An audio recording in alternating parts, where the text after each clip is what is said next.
The item 8A refers to the motion to be proposed by Anna. I'll read that. And who would second the proposal? Kenny, thank you. Would you like to proceed? Absolutely, it's my favourite topic at the moment. Okay, I moved this motion here tonight because there's an essential and a critical issue within my ward. We are being faced with the closure of a vital surgery for Harlow in Potter Street in Osler House. Now, while the loss of any GP surgeries is bad, we feel that this particularly impacts us, and the way in which it's been handled, I felt it was really important that us as a council, as community leaders, had our opportunity to discuss this and pass on our concerns to West Essex Clinic and Commissioning Group. I don't think this decision could have been handled in a much worse way. Their lack of consultation, they were told in October last year, has been abysmal. To not tell key partners such as the council and residents until the beginning of March was just unacceptable. To give local residents 4 weeks to move to a GP surgery and then being told they only had 2 months left to be able to use the service. Today we're told that the GP surgeries that they're moving to will no longer accept the patients, that patients are going to be randomly allocated. As I'm sure everyone can understand, this is causing a number of concerns with my residents about how that allocation is going to happen. Is it going to be alphabetical? Is it going to be random? Is it going to be by postcode? There's many families that are worried that they could end up at different GP surgeries themselves. We're urgently calling on the CCG to come and talk to us again and explore the options, to carry out an urgent study to see exactly what happened and the impact of this. We've got an elderly population in Potter Street. Straight opposite the GP surgery is one of our old people's homes. My board colleagues experiencing some people literally in tears at the idea of not knowing where to go. For them, this was their family surgery. We become reliant on our GPs. We go about issues that we don't want to talk about with people we don't know. We're told by the CCG that this is due to a reallocation of funding and fair funding, and that needs to be looked at. And I know part of it calls on our local MP to facilitate a meeting between us and the Minister responsible for primary care. And we'll note that the MP has met themselves with the Minister, but this is to call specifically for the Council and other stakeholders to be involved in that discussion to make sure this doesn't happen again.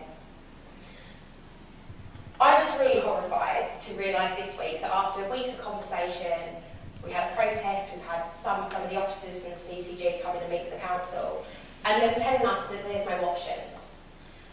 To find out that the GPs that are in that surgery themselves want to continue. In fact, they want to take on the lease and they want to run the surgery themselves. I'm absolutely horrified that this hasn't been considered an option. We need to speak out tonight as community leaders and say we are outraged, that this isn't acceptable for our town, this isn't an acceptable precedent to be set, that undemocratic organisations such as West Essex Commissioning Group can make these decisions with no consultation, to not put the service out to tender and to not even talk to the GPs in themselves. And there's been a lot of changes in the NHS, but we know one thing was to enable GPs to run their own surgeries. We've got that offer. Stop. Don't reallocate people this weekend based randomly. Communicate properly with the public. Go back to the GPs and ask them to take on the service because they're desperate and willing. We're happy as a council to facilitate these conversations. We want to be a proactive partner, even though we feel deeply let down and disappointed by the Clinical Commission Group. We don't ever want this to happen again. There's a number of questions that need answering by them, and urgently. Every single member of that surgery deserves to know why the GPs aren't being allowed to run it.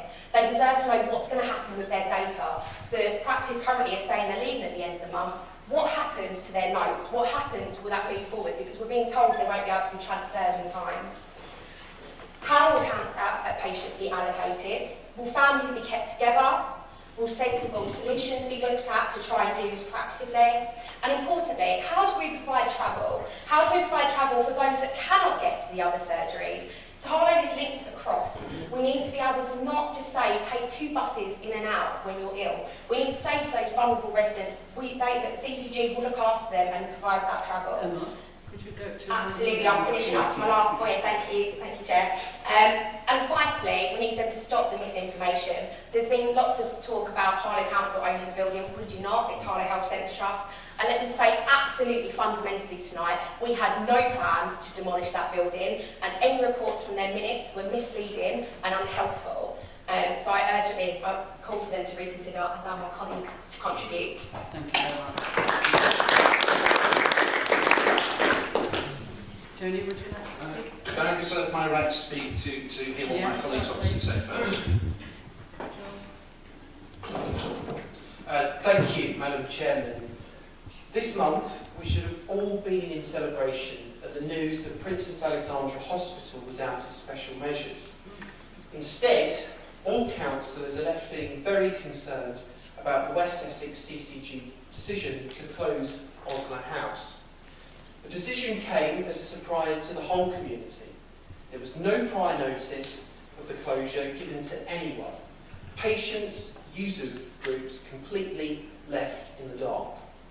The decision is particularly disappointing considering the level of investment West Essex CCG has received over the last 4 years. The CCG received £371 million from the government in 16-17, a 6% funding increase on 15-16. Their 18-19 budget will gain a further funding increase of 3%. Robert Halfon has been working on this matter as a top priority and has written to all residents that are affected. In Parliament, our Member of Parliament asked the Leader of the House of Commons for a statement on the actions of the West Essex CCG and called on the Health Minister to write to the CCG and ask them to restore the vital service to residents. In response, the Leader of the House explained that investment in primary care is a top priority for the government, who are funding an additional 5,000 GPs across England. Following Robert's question in Parliament and a letter sent to the Department of Health and Social Care, Robert had a meeting with the Minister responsible for primary care, Stephen Bryan. Robert raised residents' concerns and received a written response from the Minister. This week, Robert spoke again to the CCG and received reassurances that all the money the CCG was spending on Osler House will still stay in Harlow. So why are they closing Osler House? I understand that Osler House has consistently been the most expensive practice to run per head in the country. Yes, some of the funding it received was recently allocated to make, as the CCG claims, distribution fairer for surrounding GP surgeries. But I believe if the CCG was being more proactive with their communications and consultation, we could have headed off this problem a lot quicker than at the moment. Clearly, the CCG has some serious questions to answer. Why did they not work alongside Harlow Council, councillors, the MP and the wider community to run an awareness campaign to encourage more residents to register as patients at Osler House? And why did they hold up Prentice Press regeneration by delaying the plans to agree a new lease? The answer is clear, unfortunately. The CCG has regrettably chosen not to be proactive about supporting the vital work of Osler House surgery and what it delivers for the health needs of local patients. The key principle at stake by this decision is that every resident should be able to access a local GP surgery. The CCG has taken a deeply disappointing course of action. I remain very concerned, as do all councillors, about the impact of the closure, particularly on vulnerable patients at this surgery. The CCG has a moral duty to explain why it has taken this backward decision. Madam Chairman, the priority now is that all councillors, the community, all stakeholders continue to campaign against the closure of Osler House. Thank you.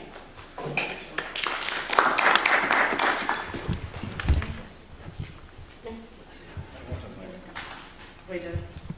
Sorry, Wader. Would you like to speak now, please? Unfortunately, we all know that Harlow's got a very aged population. The problem is, with this new Health and Social Care Act, a lot of money has been cut. I know Councillor Jones Charles did give some figure, but it's not enough. And a lot of cares, a lot of treatment has been cut.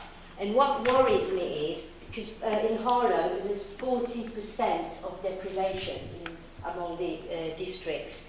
And what worries me is people are not going to get the care. And how many more surgeries are going to close and put pressure on our hospital? We already have problem in our hospital. Not enough space, not enough staff, not enough beds. And unfortunately, that is what's happening. All they're looking at, the West Essex CCG is running it as a business. It's a service. We need to look after people. We shouldn't be looking at making profit. And this kind of issues need to be addressed. And I'm pleased our MP has addressed it in Parliament. So hopefully we will get a good result. But I do agree we need to carry on campaigning. And it's very important we do this for the people in Harlow. Thank you.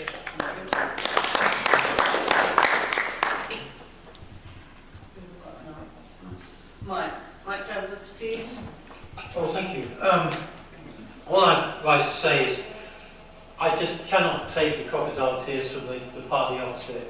They were the ones that actually passed the act that's actually making these companies make profits. Despite what's said, £120,000 was cut from the budget of Osler House.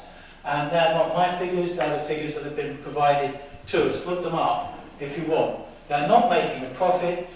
We didn't used to have profits in the National Health Service until our dear MP also voted for that very act only 2012, which Wade has referred to. This is the state of the National Health Service that we're going to find. How many other health centres are going to start closing because of this pernicious act of insisting that people actually make profits out of health? It's quite incredible that we actually hear Halfon pleading for this facility when he actually voted for the very policy that seems in the minds of some to want to close it down. We need to listen to the people of Harlow, we need to be proactive with the providers and actually make sure that we keep this health centre open. Thank you. Is there anybody else wishing to speak? Okay, Tony, would you like to? Thank you very much. As the Cabinet Member for Regeneration, can I share my colleagues' frustration, annoyance and disappointment that actually the regeneration of Prentice Place took so long because of the health. And while I'm talking of health, can I also, on behalf of the Labour Group, send our best wishes to Andrew and his family at this particular time. I do want to challenge a couple of points that the leader opposite has said. The CCG spends over 80% of its budget on Princess Alexandra Hospital. It has done that to get it out of special measures, but therefore there is a consequence of that action, that therefore less money has been able to go around for primary care.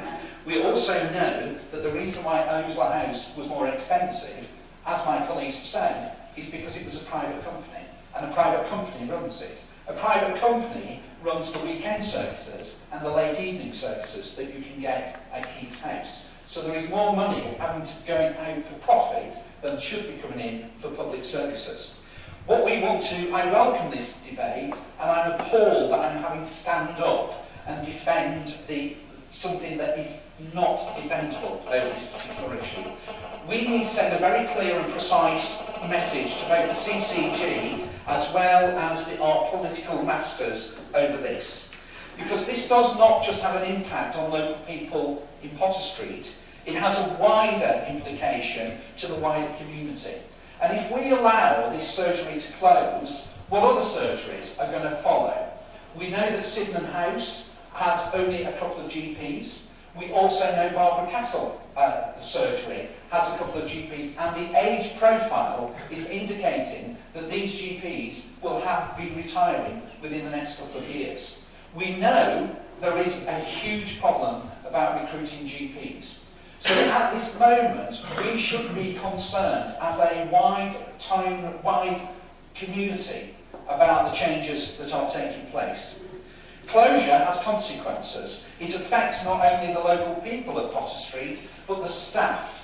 It also affects the infrastructure and the access that is available. And all of us know this. Any of us who go to our own GPs, we know how difficult it is to get appointments at this time. Can you imagine, with now 3,000 desperate people now searching around, how are we going to be able to accommodate these? And this isn't just about the GPs, it's also about the practice staff and the practice nurses as well. I move on to the issue about scrutiny. And I do think scrutiny should look at this from a democratic point of view. Because there is only one elected person on the West Essex CCG. And that person is elected from the Essex County Council. And I was shocked to find out that that county councillor is from Southend. Now, I don't know whether or not Essex County Council has some question about the capability or the competencies of county councillors from Harlow, Epping Forest or Uttlesford, but why does it take a county councillor from Southend to go to meetings in a democratic way and speak to us? I'm also concerned that he took part in that decision, and that therefore, did he deny that information to the county councillors of West Essex so they could have done something? Or, and I hope not, those county councillors that were elected last May knew something and did not do anything about it. That is why I'm calling for scrutiny to have a look at the democratic and transformational programme that needs to be able so we can be transparent in the actions of what we're doing. We also need to look at, and my colleagues have talked about the Sustainable Transformation Programme. The Chief Executive of West Essex CCG is the chair of the STP, and that therefore, if we are not consulting at an earlier stage, what confidence can we have as ambassadors for our town and as elected democratic people to actually have that confidence that they're going to be doing the right thing for our community at this time? So this is not just about Potter Street. It is a scandal that the Potter Street people are being affected about this, and we should be calling on the CCG to change their minds. It's grossly unfair, it's not right, and it needs to change. Because if it doesn't change, it is Potter Street today, but it is Sydenham House, it is Barbara Castle, it is other places in Harlow tomorrow. If we care about our community, if we care for our primary care, we need to stand firm with our community and say no to the CCG. Well said.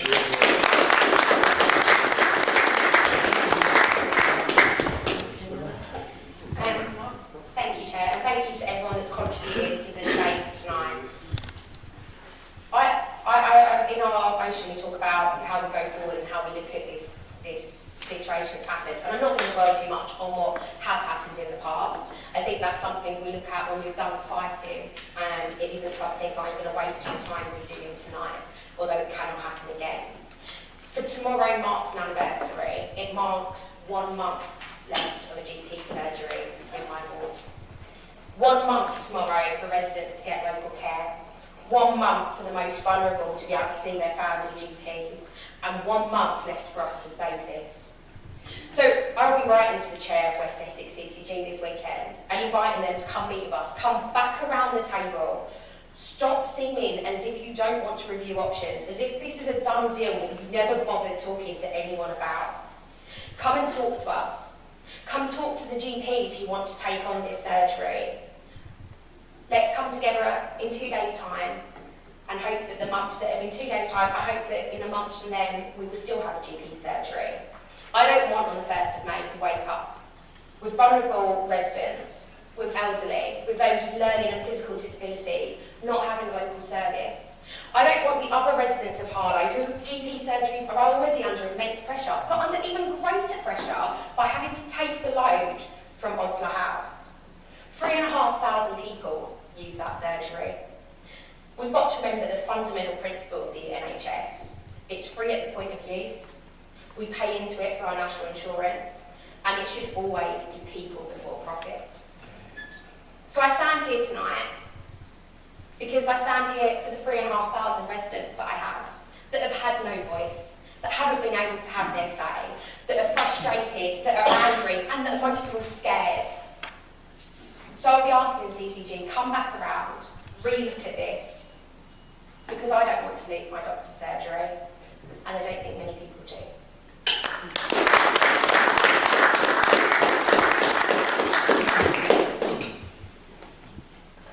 Right, Carol.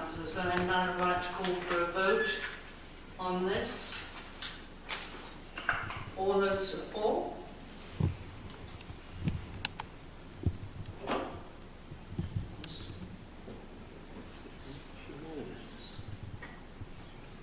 Against? Any abstentions? Okay, that's